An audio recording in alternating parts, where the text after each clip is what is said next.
In 2000, Tech-9 was cleared of all his contractual obligations. And then we put a record together, which was Angelic. While in Los Angeles shopping Angelic, Tech-9 and Travis gave a copy of the album to Violet Brown, then urban music buyer for Warehouse Music. Travis and Tech then went to the movies. After the movie, Travis checked his voicemail. He had several messages from Violet Brown. I called Violet back. And when I called her back, at that point, she's had the CD playing, I guess, for like 3 or 4 straight hours, and she's really excited. This is a woman that's been in the Source Power 30 many times, as one of the most powerful people in the record industry, in the rap and the urban music industry. When she got it, it's just more validation for the way I felt. Violet Brown gave a copy of Angelic to Dave Weiner. The former Priority Records executive was running the urban music department at the fledgling J-Core Records, which was distributed by Interscope Records.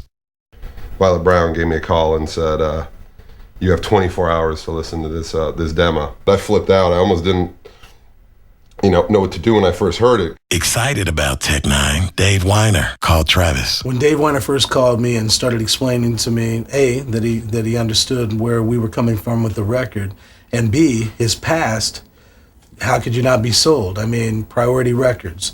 You're looking at NWA, Ice Cube. He brought in Master P.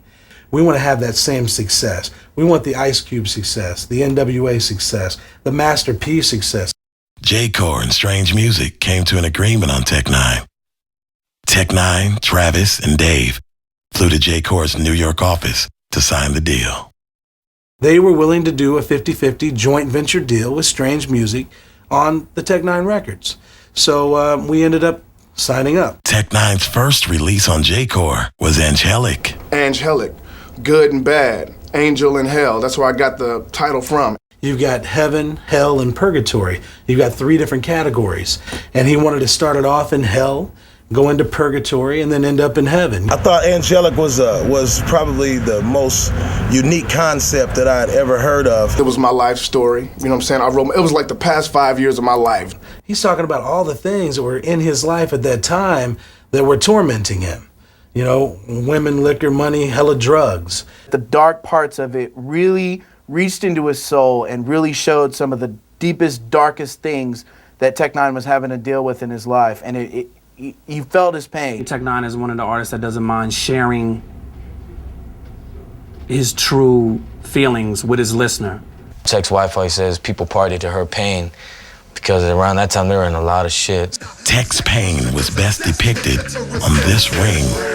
Made a nigga feel macho, crafo, lafo, dafo, maho, nigga, I go face Diablo with a hostile gospel. If I can't have tres or cuatro, little vatos, I'm a little laflo with this El Benasco, up a nostril. That's LA Tech-9. It's what his story about trying to balance wife, kids, relationship, the things that are so important to him, and then balancing the other things, which are fame and notoriety, women, groupies, whatever. But your wife instead of yelling about quality time, and you think with all the fame and fortune shit ought to be fine. But what happens when the divorce papers just gotta be signed and you lose half and your children because you gotta be 9? It takes a lot for somebody just to leave their home and just be on the road like that. By sharing his most intimate struggles, Tech-9 opened himself up to the world. I think he got a lot of loyal followers from that because they could tell like he was coming from a totally unique space. That he wasn't trying to copy nobody, he was just kind of like venting on the mic.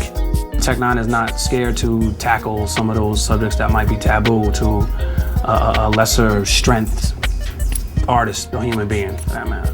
And a lot of people, they love to hear pain, you know what I'm saying? That's why a lot of people like Pac, you know what I'm saying? Because he gave all his pain. My fans dig that I'll tell the real, and that's why they love me. Now that he was finished with his portion of Angelic, Tech-9 submitted the album to J-Core Records. The company contacted Tech's beatmakers, including longtime collaborator Don Juan, to finalize production of the album. And when it came time for Don Juan to final mix and turn in his files, it was all about paper. It was all about him getting paid. You already got paid. With Don Juan holding out, Travis could not deliver Angelic to J-Core. I'm missing deadlines trying to put the record together. You're holding me up. All of a sudden, Don Juan's lawyers try to go into the people that we did the JV with and get paid behind our backs. They called me like, who in the fuck is this and why is he coming to us for money? I'm like, ain't this a bitch? In order to get the master, Travis and friends make a late night visit to Don Juan. They go to Don Juan's like at midnight, and they're like, boom, boom, boom. They need the masters, man. So Trav goes in Don Juan's by himself. This take it 12, 1 o'clock in the morning, man. Don Juan's asleep. His wife opens the door. Trav comes out with the masters. Now with the masters, J-Core is ready to release Angelic. Everybody was buzzing. It was a beautiful thing, man. You know what I mean? I'll never forget that time. We started getting national coverage. We were doing shit for the source. We were doing shit for Double XL. We had write-ups in Murder Dog. We had write-ups in other national publications that we had never gotten before. It was really fire. I mean, it was the best way to explain it. It's just this buzz and this heat everywhere. We did billboards, Tech-9, Angelic, all throughout Kansas City. I was totally gassed to see billboards in my hometown for the first time. We were the first people in Kansas City, Missouri to ever wrap vans with Tech-9, Angelic. It made the shit seem larger than life. We're doing concerts everywhere on Angelic. You know what I mean? It was big. It was big. And now that all that was established, I felt like this is about to be it for me. Angelic is about to take me up out of here like. With Kansas City behind him, Tech-9's team was surprised by J-Core's first week sales estimate for Angelic. They said, you know, we think you're gonna do about 7,500. And I'm like, fuck, this isn't why I teamed up with you guys. I felt like I could have done that shit by myself. But first week sales of Angelic blew away J-Core founder Jay Ferris's expectations. We got a call from one of Jay Ferris's flunkies. I forgot his name, Dan or whatever his name was. I really don't know. You won't believe it, Tech. 23,000 copies the first 3 days. I think we got a winner here. We billboard charted. It was fucking mayhem, you know, on our in-stores and shit like that. It was crazy. But Tech-9's success came with its own set of problems. Tech's early supporters began questioning his increasingly extreme image. The spiked red hair and the paint in his face, you know, niggas from the hood was like, whoa, hold on, man. Tech is losing it, man. Or people would ask me like, what's up with that cat with the shit on his face? You know what I'm saying? And I used to see a black dude with red hair and a long beard. I mean, he looked scary to me too. You had some people saying, man, that nigga Tech, man, he's selling out, man. He doing that shit for the white folks. That's white shit he doing, man. Instead of looking at that CD for what it was, everyone assumed that Tech was a devil worshiper because you just see that image with Tech-9 and the horns and the fire behind him and the angels. I'm like, okay, how ridiculous is that?